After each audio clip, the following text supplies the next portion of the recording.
ಸಾಯಿ ಗುರುಭ್ಯೋ ನಮಃ. ಇವತ್ತಿನ ಈ ಕಾರ್ಯಕ್ರಮದಲ್ಲಿ ಗೃಹ ಯೋಗದ ಬಗ್ಗೆ ಮಾತಾಡ್ತಾ ಇರೋದು. ಮಾನವನಾಗಿ ಹುಟ್ಟಿದ ಮೇಲೆ ಅವನು ತನ್ನ ಜೀವನವನ್ನು ನಡೆಸಬೇಕಾದ್ರೆ ಅವನಿಗೊಂದು ಶೆಲ್ಟರ್ ಬೇಕಲ್ವಾ. ಕನಿಷ್ಠ ಪಕ್ಷ ತಾನೊಬ್ಬನೇ ಇರಲಿಕ್ಕಾದ್ರೂ ಕೂಡ ತಲೆಯ ಮೇಲೆ ಒಂದು ಸೂರು ಬೇಕಾಗುತ್ತೆ. ಎಲ್ಲರಿಗೂ ಎಂತೆಂಥ ಐಷಾರಾಮಿ ಬಂಗ್ಲೆಗಳನ್ನು ಕೊಡ್ತಾನೆ. ನಮಗೆ ಒಂದು ಸಣ್ಣ ಒಬ್ಬನೇ ಇರಲಿಕ್ಕಾದ್ರೂ ಒಂದು ಜಾಗವನ್ನು ಕೊಡಲ್ವೇ ಇವನು? ಏನಿದು ನಮ್ಮ ಕರ್ಮ ಅಲ್ವಾ? ಇದ್ರ ಬಗ್ಗೆನೇ ಮಾತಾಡ್ತಾ ಇದ್ದೀವಿ. ವಿಶೇಷವಾಗಿ ಯಾವುದೇ ವ್ಯಕ್ತಿಗೆ ಭೂಯೋಗ ಗೃಹ ಯೋಗ ಇಲ್ಲ ಅಂತ ಹೇಳೋ ಹಾಗೇನೇ ಇಲ್ಲ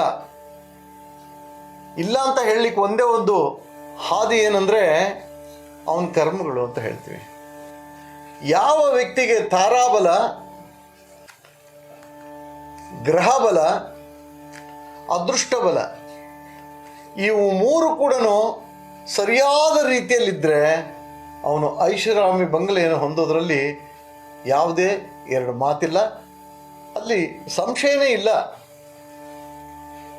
ಯಾರಿಗೆ ಸಿಗ್ತಾ ಇಲ್ವೋ ಅವ್ರಿಗೆ ಇದೆಲ್ಲೋ ಒಂದು ಕಡೆ ತಾರಾಬಲದಲ್ಲಾಗಲಿ, ಗ್ರಹಬಲದಲ್ಲಾಗಲಿ, ಅದೃಷ್ಟ ಬಲದಲ್ಲಾಗಲಿ ಎಡವಟ್ಟಾಗಿದೆ ಅಂತ ಅರ್ಥ. ಎಲ್ಲೋ ಒಂದು ಸಣ್ಣದು ತಪ್ಪಿದ್ರೂ ಕೂಡ ಈ ಯೋಗ ಅವರಿಂದ ಅನತಿ ದೂರದಲ್ಲಿ ಇರುತ್ತೆ. ಈ ಯೋಗಗಳು ನಮಗೆ ಬರಬೇಕಾದ್ರೆ, ಅಥವಾ ಭೂಮಿ ಯೋಗ, ಗೃಹ ಯೋಗ ನಮಗೆ ಸಿಗಬೇಕಾದ್ರೆ ಪ್ರಮುಖವಾದಂಥ ಮುಖ್ಯ ಸಿಗಬೇಕಾದ್ರೆ ಪ್ರಮುಖವಾದಂಥ ಮೂರು ಕಾರಣಗಳು ಯಾವ ಗೊತ್ತಾ? ಮಾತೃಯೋಗ, ಪಿತೃಯೋಗ, ಕರ್ಮಯೋಗ.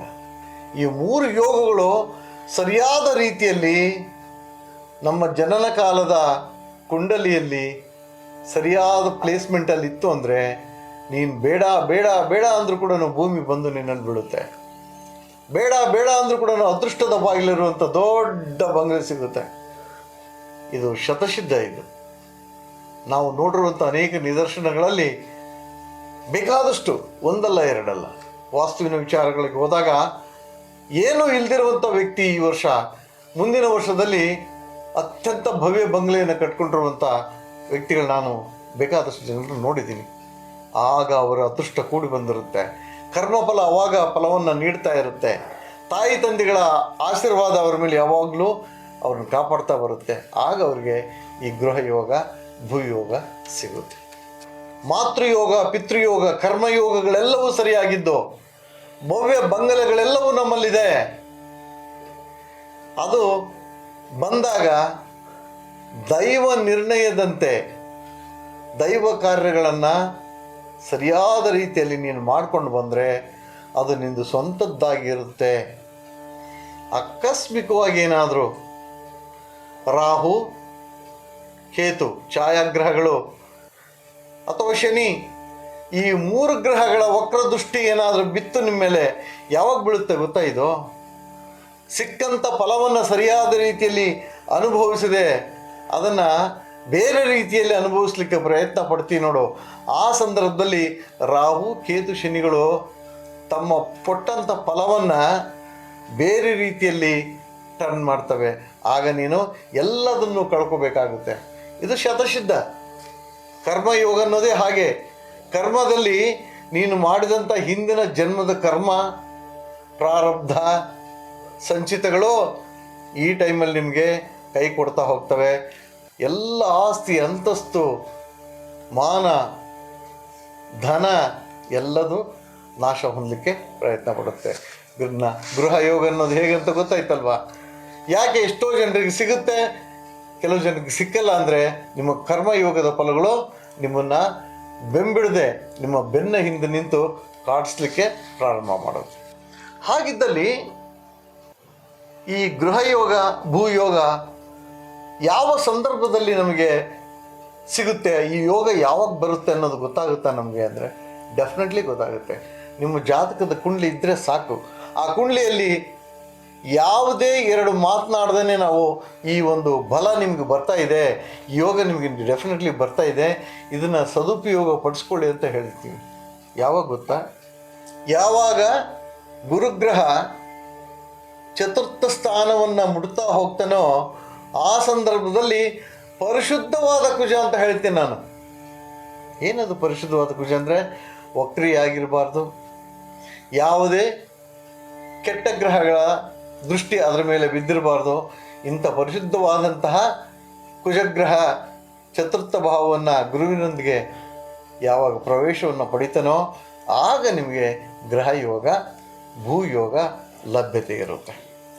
ಯಾವಾಗ ಈ ಒಂದು ಗೃಹ ಯೋಗ, ಭೂಯೋಗ ಲಭ್ಯತೆ ಇರುತ್ತೋ ಆ ಸಂದರ್ಭದಲ್ಲಿ ಬುಧ ಚಂದ್ರಾದಿ ಗ್ರಹಗಳೆಲ್ಲವೂ ನಿಮಗೆ ಸಹಕರಿಸಿ ಹಣ ಕಟ್ಟಲಿಕ್ಕೆ ಬೇಕಲ್ಲ, ಹಣವನ್ನು ಮತ್ತು ಒಳ್ಳೆಯ ಮನೆ ಕಟ್ಟಬೇಕಲ್ಲ, ಒಳ್ಳೆಯ ಬುದ್ಧಿವಂತಿಕೆ, ಇದೆಲ್ಲದನ್ನು ಆ ಫಲ ಅದು ಯೋಗ ಅದು ಕೊಡ್ತಾ ಬರ್ತಾನೆ. ಆಗ ನಿಮಗೆ ನಿಮ್ಮದೇ ಆದಂಥ ಸ್ವಂತ ಮನೆ ಸಿಗುತ್ತೆ. ಅಲ್ಲಿವರೆಗೂ ಸಿಕ್ಕೋದಿಲ್ಲ, ನೆನ್ಪಿಟ್ಕೋಬೇಕು. ಆಕಸ್ಮಿಕವಾಗಿ ನಮಗೆ ಈ ಗ್ರಹ ಯೋಗದ ಬಲ ಮತ್ತು ಫಲ ಎರಡೂ ಇಲ್ಲ ಅಂದಾಗ ನಾವೇನು ಮಾಡಬೇಕು? ಕನಿಷ್ಠತಮವಾಗಿ ಆ ದೈವ ಬಲದಿಂದನಾದರೂ ನಾವು ಮನೆಯನ್ನು ಕಟ್ಟಿಸ್ಬೋದಲ್ವಾ, ಗೃಹವನ್ನು ತಗೋಬೋದಲ್ವಾ? ಹಾಗಿದ್ದಲ್ಲಿ ಏನು ಮಾಡಬೇಕಂದ್ರೆ, ಒಂದು ಮಾರ್ಕಾಂಡೇಯ ಪುರಾಣದಲ್ಲಿ ಶಿವಮಹಾದೇವನು ಪಾರ್ವತಿಯನ್ನು ಸ್ತುತಿಸುವಂತಹ ಒಂದು ಮಂತ್ರ ಇದೆ ಅಥವಾ ಸ್ತೋತ್ರ ಇದೆ. ಆ ಸ್ತೋತ್ರವನ್ನು ನಿತ್ಯ ಜಪ ಮಾಡ್ತಾ ಬರಬೇಕು. ಆ ಜಪದ 4 ಲೈನ್ಗಳನ್ನು ಮಾತ್ರ ಹೇಳ್ತೀನಿ. ಇನ್ನುಳಿದಂಥ ಎಲ್ಲ ವಿಚಾರವೂ ಕೂಡ ನಿಮಗೆ ಯೂಟ್ಯೂಬಲ್ಲಿ ಸಿಗುತ್ತೆ, ಇಲ್ಲದ್ರೆ ಇಂಟರ್ನೆಟ್ಟಲ್ಲಿ ಸಿಗುತ್ತೆ. ನೀವು ಆರಾಮಾಗಿ ಅದು ತೊಗೊಂಡ್ಬಿಟ್ಟು ಪ್ರತಿನಿತ್ಯ ಅದನ್ನ ಪಾರಾಯಣ ಮಾಡ್ತಾ ಬನ್ನಿ. ಯಾವುದದು ಅಂತಂದರೆ ಹೇಳುತ್ತೆ, ಓಂ ಸತೀ ನಮಃ, ಓಂ ಸಾಧ್ವೀ ನಮಃ, ಓಂ ಭವಪ್ರೀತಾ ನಮಃ, ಓಂ ಭವಾನಿ ನಮಃ, ಓಂ ಓಂ ಭವಮೋಚಿನಿ ನಮಃ, ಓಂ ಭವಮೋಚಿನಿ ನಮಃ. ಹೀಗೆ ಈ ಸ್ತೋತ್ರ ಪ್ರಾರಂಭ ಆಗುತ್ತೆ. ಇದು ನಿಮ್ಗೆ ಯೂಟ್ಯೂಬಲ್ಲಿ ಸಿಗುತ್ತೆ. ಪ್ರತಿನಿತ್ಯ ತಪ್ಪದೇ ಈ ಸ್ತೋತ್ರವನ್ನು ಪಾರಾಯಣ ಮಾಡ್ಕೊಂಡು ಬನ್ನಿ. ಕೆಲವು ತಿಂಗಳ ಅಂತರದಲ್ಲಿ ಆ ಒಂದು ಯೋಗ ಕೂಡ್ಕೊಂಡು ಬರುತ್ತೆ. ನಿಮಗೂ ಒಂದು ನಿಲ್ಲಿಸಲಿಕ್ಕೆ ಮನೆ ಆಗುತ್ತೆ ಅಂತ ಹೇಳ್ತಾ ಇವತ್ತಿನ ಈ ಕಾರ್ಯಕ್ರಮವನ್ನು ಸಮಾಪ್ತಿಗೊಳಿಸ್ತಿದ್ದೀನಿ. ಸರ್ವಜನೋ ಸುಖಿನೋ ಭವಂತು.